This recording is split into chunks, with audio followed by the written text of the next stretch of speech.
Good morning, everyone. Today we're going to talk about what we see in STEAM. So when I looked at the PCTM program, I saw these 6 things on the front page. Being at the end of the alphabet, I naturally went to the last one. And I got steamed up about STEAM. I want you to get steamed up about STEAM with me and about what we do and what we can do better. So what do we usually do? We usually have students do things like they measure, they count, they calculate, they evaluate, they might graph or display some data. Those are good things to do, but I think we have to be careful when we do them, and I think we can even do them better. You want some examples? Well, if you want examples, we need to have a context. Here's one I've used before. It's about honeybees. Do you know about things like colony collapse disorder, the loss of bees in colonies? Or how about the idea of the killer bee and the Africanized or African honeybee? Those are the things we're going to use in the context to think about what we can do better. Common starting point. Usually we do it first, we get some fill of the data, we do a graph of it, but just graphing it isn't enough. Whether we use a spreadsheet or we use some other graphing utility, that's only one part of the skill. We also think about how we interpret it. In the math, we really have to make sure we bring in things like the slope. So what does the slope of this graph tell you about what's happening? If we don't have the graph to start with, if we don't have the data to start with, we're going to have to come up with some data. Here's where that counting and measuring comes in. But if we start counting things, like on this end, we're going to look and count what those colonies are. We have to make sure that we realize that not every one of those little symbols may mean the same number of colonies. Along the way, we do some calculations. We might do something like this, where we have this worker bee that's going 15 miles per hour. The source is 3/4 of a mile away. Hey, what would you do with this? The answer is supposed to be 6 minutes. I think about what a student might do. It might take 15 divided by 3/4, come up quickly with an answer of 20, but that'd be 20 hours. That makes one busy bee. Here's an answer where the context is going to matter, and how we think about it in context is what's going to persuade us to think about the answer. But what if we change the context? What instead of having a worker bee, we go over and have a drone doing this? The answer should still be 6 minutes. If we change it again, though, what about a parade? I would argue the answer is not 6 minutes, but the answer is now 3 minutes, because I don't think that parade is going to make a round trip.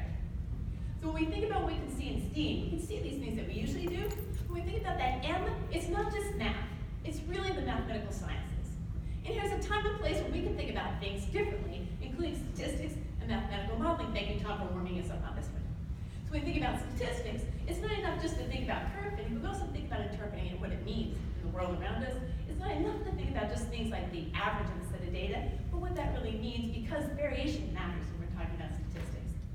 An example of that, the average number of colonies lost per state is 7,973, but that's not even an actual number. It's somewhere in the range, though, and students need to know that there's variation. For example, there's only 4,000 lost in Pennsylvania to 195,000 lost in California. That's variation. How about mathematical modeling? Starts with kind of big question, like, should we worry about this killer bees here in Pennsylvania? I don't think we teach a math task that we can actually solve that from and use the skill immediately to do it. We need to worry about a bigger problem. It's messy, it takes decision making. Along the road, what are we going to do? We're going to do things like we have to assume things, we have to do some research, we have to iterate. We're going to ask questions like, what does worry mean in this case? How fast do those bees spread? And most of all, can they even survive here in Pennsylvania? So those are the kinds of things we're going to think about when we open up STEAM and think about mathematical sciences. We have to worry about when STEAM is done well. We're going to see that in some of the sessions, even ones that are not labeled, give us ideas about STEAM. Along with that, you can see some other common places. These are 2 recent comic strips. Check out those little panes there that happen to have the figures in them. If we pull those out in the front, we're going to see that those figures have, in both cases, some shapes in there. You notice the ones on the right overlap, the ones on the left don't? Isn't that a lovely illustration of how area has to be non-overlapping and no spaces, versus the idea of just looking at shapes that are involved? Concepts. But what do students see in STEAM? Well, think about it. They look at it the opposite direction than we do. But I bet you we want them to see the M and the E in there. And in particular, think about where do they see themselves? That is, where does the student see me in STEAM? It should be about their careers. It should be about their future. It should be about having some enjoyment. So what does that mean for we as teachers? For we as teachers, we're going to do some things we can do. We're going to make some good choices about what it is we do. We're going to take some chances. And we're going to most of all have some joy in teaching. Joy. Joy comes to me from some of our new teachers. This is from Nicole Chansey, one of the newest teachers in the state of Pennsylvania. And when I look at this, used to be art, isn't that lovely? The emotion that it elicits. How about the math? You see the symmetry in there? And then the engineering, which should make this out what was actually lining for her to wear for a couple hours. And the enthusiasm for teaching, folks, that's what it's really all about. That for STEAM is a great thing to have. Whether this is your first year, your 5th year, somewhere in between, somewhere before, or somewhere after, I hope this is going to be the best year that you ever had as a teacher of mathematics.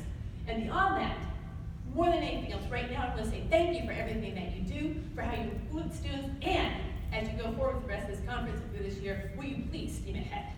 Thank you.